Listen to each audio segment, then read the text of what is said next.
Good morning, Matt. How are you doing today? Morning. How are you? I'm doing pretty good. Thank you. Thank you for having me on the show. Oh, I'm really excited to have you on the show today. I think the viewers are really going to like talking to you, hearing your story. I do got us up here live on Facebook, and I'm just going to see how many viewers we got. Let's Gotcha. see here. There we go. And all right, we're good to go. We got some people tuning in, watching. So, Matt, why don't you go ahead and tell us a little bit about who you are? Yeah.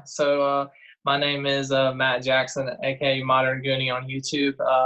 Small farm town kid from a very small town in Gray, Georgia, between Macon and Milledgeville. If you don't know where that's at, don't blink if you go through the town, you'll miss us. Grew up always seeking adventures, and then moved to the coast. Got into scuba diving.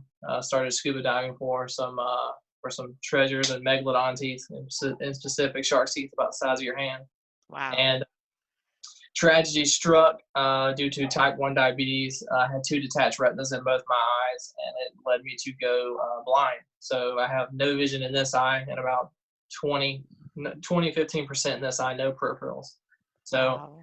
had to learn to dive again by feel and by sound, and started scuba diving, and then always hung around some people with some metal detectors, and never got into the hobby because I was like, well, it's kind of hard for me to see the numbers and whatnot. And slowly being around them for a long time, my girlfriend bought a metal detector, and that was all it wrote during this quarantine. I picked it up and learned to go by tones and the vibrations, and been hunting ever since. That's amazing. So you just recently started metal detecting then? Yeah, I actually did. I started about a month and a half ago, 2 months. I would say I Hmm. started 6 months ago on YouTube, just was like trying to watch videos and how people are doing it and in different ways. But yeah, like actually walking the ground and swinging about a month ago. Okay. And what detector is it that you're using? Yeah, the Nocto Macro Amphibia. And so you really like that detector because it does have the vibration mode on it? Yeah, it does. It does. In clear tones, I usually go in four tones, and then the Okay. vibrations are telling me like the depth, how deep it is, how close it is to me, and whatnot. So that right there's a lifesaver. Awesome. Well, I just want to let you know Mark is watching and he put up your YouTube channel for everybody to come check it out.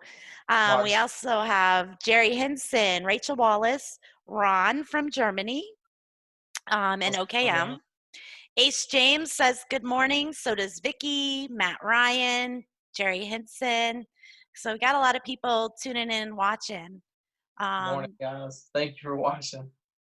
so it was really cool that you said that you did a lot of diving and looking for shark's teeth. I know we have a lot of our viewers that are really interested in shark's teeth. So you want to talk a little bit about that and how easy is it Yeah, easy to find the teeth? it's easy if you know what you're doing. It's one of those Okay. things where before I started diving for shark teeth, we were on a jet ski one day going to a sandbar, and my buddy was like, "Man, this island has got some shark teeth on it." And I'm like, "Oh, okay." Which I mean, I've always been fascinated by sharks, just not like I am now. Hmm. And we got on the sandbar, and I hopped off my jet ski. And as soon as I stepped off my jet ski, my foot stepped on a tooth, and this was a Oh, tooth about that big, and wow. and yeah, I was hooked. I was like, "What? This is crazy. This is massive." And I put it in my pocket. And I used to work at a dealership, so I had it on my desk, my salesman's desk at the dealership. And an old man walks in, and he's like, "Yes, that's a nice shark's tooth." I was like, "Yeah." I was like, "It's a big one." And he goes, "You think that's a big one?" I was like, "Yes, sir." He goes, "Nah, look at this." And he pulled it out the size of his hand, and I'm like, "Oh my god!" I was like, you got to show me how to find these teeth. And he goes, "Well, I tell you what." He goes, "You go get your scuba certification, come back." And he's like, "I'll Miyagi you through the whole way and teach you what I was taught as a young kid diving Hmm. for shark's teeth." So we took our certifications, and our dive instructor was like, "Where y'all gonna be diving at?" And we're like, "Oh, the coast of South Carolina in black water." And he's like, "You guys are nuts." And we're like, "What are you talking about?" He goes, "You realize how bad those diving conditions are?" He's like, "Scuba certifications is in clear water." And we were like, "Yeah." He goes, "Man," he said, "more power to y'all." So we got back and we're diving in these conditions that are like 15 knot currents that are like ridiculous, overweight all the time, and just crawling, army crawling on the bottom in water that you can't see your hand in front of your face, and Wow. going by strictly feel and light. And people call us crazy. They call us nutcases. we've heard we've heard it all, but yeah, it just, as weird as it sounds, it's the most tranquil diving you'll ever do. Because I mean, you're just down there by yourself, floating in like a black abyss. I mean, it's so peaceful and quiet. Well, I know that a lot of I've worked with some of the police departments when they were doing evidence recovery, and they talk about going down into the very dark, murky water and using the touch and feel method to see if they find anything. And I've heard several several of the dive team members say that everything was great until they touched the snapping turtle and the turtle bit their hand, and they said it's really painful. Have you ever had anything while you were diving down under there weird happen or touch something that you're like, what is this? Any crazy experiences like that? Uh, yeah, now I dive strictly by feel. So on the bottom, I'm trying to feel for triangles and shapes, and I go by sound too. We'll get that in a second, but yeah, there's times where you're crawling and you'll reach out and you'll feel something like latch onto your finger, and you're like, whoa, what is that? Yeah, we've grabbed crabs. I've grabbed conch shells. I've grabbed, just like millions of rocks, thinking that they were shark's teeth, and putting them really close to my mask, and being like, is that a tooth or whatnot? It's funny. We'll watch some of the footage because we film all of our adventures, and we have a camera like on top of our heads, and there's so many teeth that I watch on playback that I miss, and it's like it's so frustrating because Oh, like wow. some of the nicest teeth we've ever seen, they'll just go right by me, and I'm just like, oh, but it's the name of the game. Yeah, Right. we grab some crazy objects. People always like, well, are you worried about sharks? Sharks are one of the safest animals there are to be around. The shark bite, you got a better chance of getting hit in the head with a coconut on the beach, but we always are getting explored by other creatures and whatnot. And I don't know. Here's one. I actually lost train of thought, but that's one right there. Wow, that's huge. That's Yeah, so awesome. the size of my hand. So yeah, stuff like this. But yeah, that we have creatures come and check us out and see what we are, and by the time they know what we are and how our size compared to them, they swim off. But yeah, we don't worry. Worst thing we have to worry about is stingrays. They're pretty bad. Okay. Well, I have a couple questions. Well, Ace says he wants to dive for Megs. He said he was scheduled to go to Venice in 2 weeks, but he doesn't think he's going to go. Then That's Mark wants to know, how dangerous is it down there? Are you likely to get caught up in any underwater debris like trees? Is there any research that goes into a dive before you get in the water? Yeah, so you have to think and take in consideration a normal diver has to stay neutral buoyant. I'm trying to figure like neutral buoyant, so they're sort of swimming along the bottom. But to stay neutral buoyant, you have to be like equally weighted. Well, with us and the way the currents are so strong, we have to overweight and overcompensate for the reason why we're crawling. So when we're diving, we're kind of putting our nose to the ground and crawling. And the closest thing I can put into comparison of diving black water is turn off, like, get in a long hallway, turn off all the lights, get the most powerful fan you've ever got in the world, and get someone to throw objects in the fan as you crawl down the hallway. That's what it is, because that current is just constantly pushing. It's like crawling the interstate. So yeah, Wow. there's times you'll hear stuff on the bottom, just da-doon, da-doon. You're looking up and it'll be a big limb or a big log, or sometimes we'll actually crawl up under a tree and not even know it until we feel it. Then we just have to back our way out. But the way we've maximized safety is we dive with comm systems. Mm-hmm. So if you were probably 6 inches beside me, I could take a very powerful light and never see you. But Oh, wow. luckily I can talk to you and say, hey, like, what's my depth? Hey, I'm caught up. And the conversation not only goes between us two as divers, but it also goes to the boat as well. So it's really cool. It's very, very safe. You don't hear too much about blackwater divers not returning to the boat. But yeah, there's incidents where you can get caught up. There's incidents where you can get hit with objects and stuff like that. But I mean, eventually every hobby becomes dangerous at some point. Wow. Now you said you use a lot of like hearing the vibrations, stuff like that. And you said you would get to that in a minute. So you want to talk a little bit about that, how that helps? Yeah. So actually, let me grab this tooth again. So actually, like if a shark's tooth is laying on the bottom like this or like this, and it's in the sand, and let's just say my hand is the sand level, and that tip is sticking out, we have what we call like it looks like garden potato rakes. So the three prong things, and we have two on our chest, mainly so we can wedge in the sand or the clay and not be pushed back, but also by sound. So I've trained myself to actually, when you wedge the pick into the ground, when metal hits Hmm. rock, it makes a different sound. When metal hits bone or a fossil, it makes a different sound. And then Okay. when it hits a megalodon tooth, it makes a specific sound. And knowing that sound, I can wedge it in the sand and it hit, and I can get on the conscious and be like, hey, I've got a big megalodon tooth, or hey, I got a small one, based off of that sound. Because if it makes a ginormous clunk, then we know, okay, I know it's a tooth, and I know it's a big tooth based off of the tone. So it's really weird, I guess, if you're relying on sight. But once you learn those tones, I mean, you transfer that over to metal detector, and it's the same thing. And I think that transition is what really helped me understand and memorize tones and what this sounds like, and that stuff. Now I know you were out hunting recently and you had a pretty killer find. Yeah, I finally found my first ring. It was so fun. So fun. So I had the amphibia for like 3 days, and we were out there metal detecting, and I came back home and I was just like, I haven't had enough. I gotta go find something good. So I had the idea to go to Daisy's elementary school around the track, because we usually walk out there to get exercise, the quarantine. I mean, of course, keeping social distancing.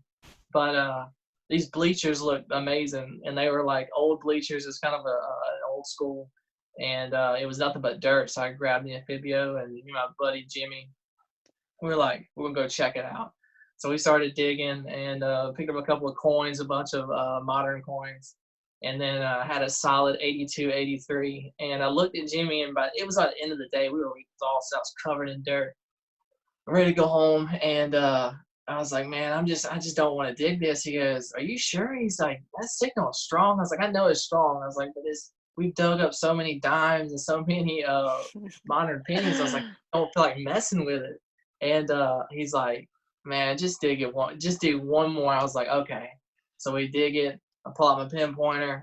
I pinpoint it, and I grab it and I put it in my hand. And I'm looking at it like this, and I'm feeling, because that's what I have to go by to identify the object. And I'm feeling it. I'm feeling the outer rim. I'm like, this is a heavy quarter. I was like, I know it's not a half.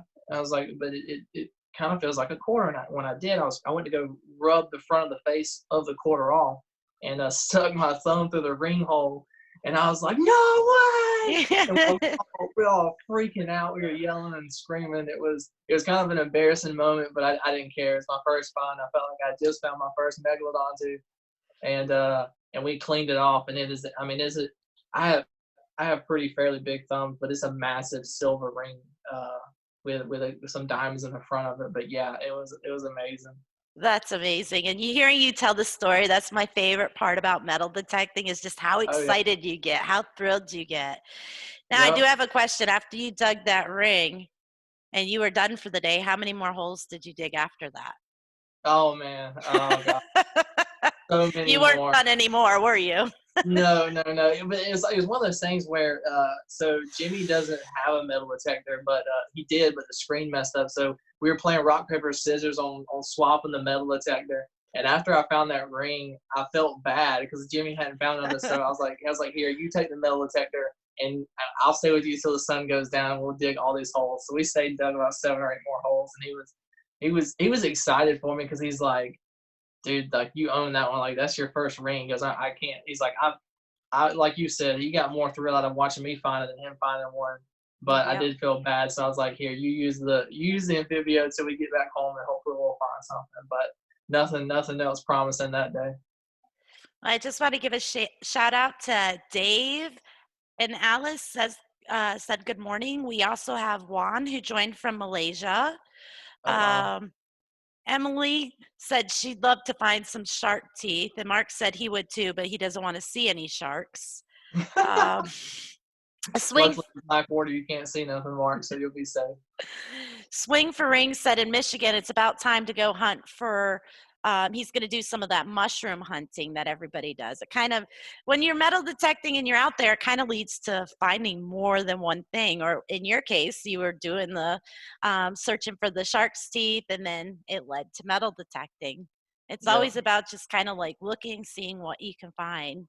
exactly. Um, Christopher O'Connell, he's known as the Florida Scuba Hunter. He just joined.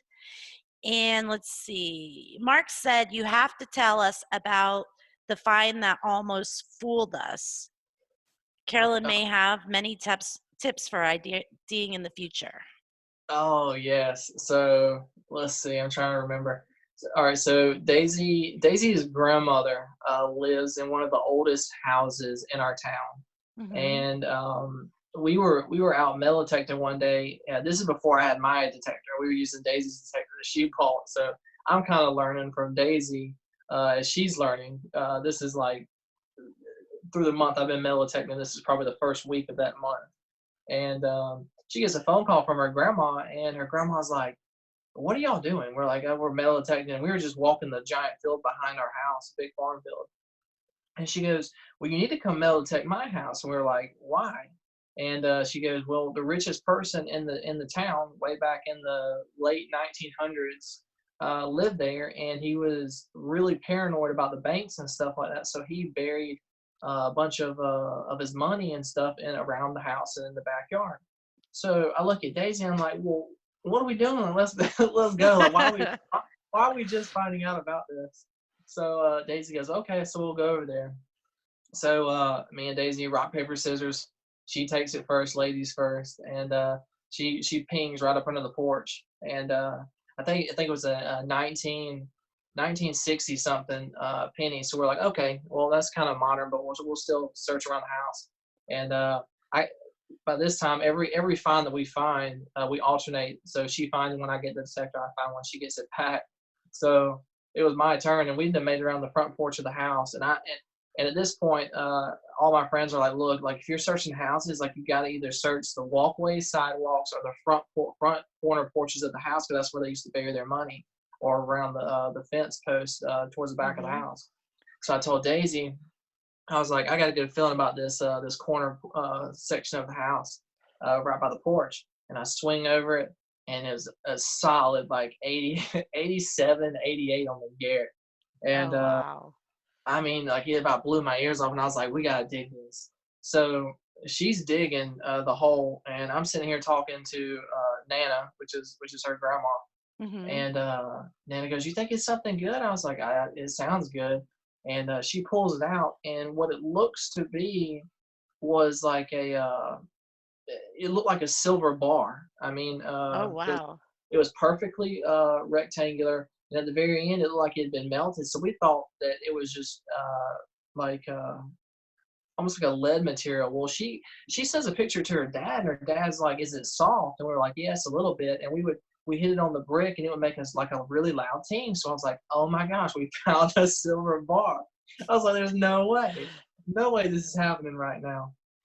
And we get to her dad's house, and her dad looks at it, and he's like, "I think this is silver. Like this is a 2 ounce silver bar, because Wow. the aging of it and everything. I mean, it looked like legit." So so I text Mark, and I know he was at work, and, and I don't like bothering people when they're at work, but I text, I was like, "Mark, can you FaceTime me real quick?" I was like, "I don't know nothing about the silver, or what the metal detector will read or anything like that, because keep in mind, I hadn't even held a detector until that day when that I thought I found that bar."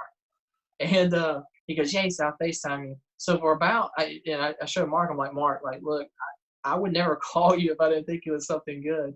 So for about 30, 45 minutes, we sit there, and he's looking up I think it's the VDI numbers that would display for that object, and it wasn't lead, and it wasn't brass, and it wasn't bronze. and everything we kept leading to was silver. And Mark's like, man, that's crazy. Like he was more shocked than I was. And but I think we decided, he's like, we'll just order a test kit and we'll see what happens. Well, I get off the phone with him and Brandon, Adventure Archaeology. He's one of my Mhm. good friends. So I texted Brandon. I was like, hey, can you FaceTime me? And he looks at it. He goes, man, he said, I just don't know. And at this point, I'm like, okay, well, I'm torn now because I've got Mark, who knows a lot of stuff that tells me that he thinks it's silver. I agree it's silver. And Brandon's like, I don't think it's silver. So we ordered a kit. Well, before it come in, Brandon said, hey, if you take a small chip off of that silver and wave it under the metal detector, if the VDI number goes down, he says it's not silver. He goes, if my guess, which is Brandon's guess, he said it's probably melted lead. And at this point, I grabbed the knife and I was like, do I really want to cut this so-called silver bar in half? Because if it's real silver, then I've just ruined the best relic of my life. And so I shaved it off and went over it, and it was in the like 3840s, and it was lead. I was Oh. like, oh, but the excitement, it was worth the journey. But it was so funny because Mark for 2 days would text me every morning. I was like, hey, I need to know, is it silver? So Oh, yeah, that's amazing. I've had a few times when I got that melted lead and I'm like, wow, this has to be silver. And it's not. I'm like, yeah, one day, one day. yeah. But I do know I wanted you to just talk about the shark tooth frenzy. Tell Oh, people the about what hunt, it yeah. is, yeah, and what you do, how you help with the hunt, what you Yeah. So we don't know what we're gonna call it this year. Shark Tooth Frenzy was the name of it last year. There's actually a video on my YouTube page where I think it's titled "We found 2,500 megalodon teeth." But what we do throughout the whole season of scuba diving, and when we still have some people on the coast that are diving right now that are capable of doing it, keeping social distancing, of course. But we hide anywhere between 5 to 10,000 megalodon teeth, wow. fossils, anything that we find on the bottom of the ocean floor at the beach for the kids. And I think we're going to try to do the hunt this year, mid-June. What we'll do is we'll set out a day.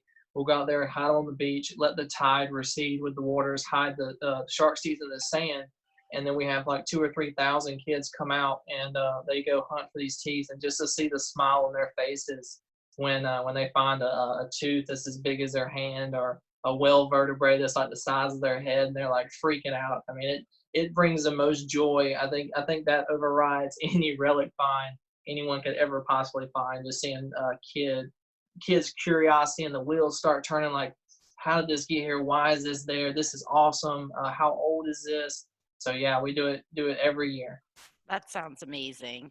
And that's one of my favorite parts about metal detecting is seeing the kids get involved.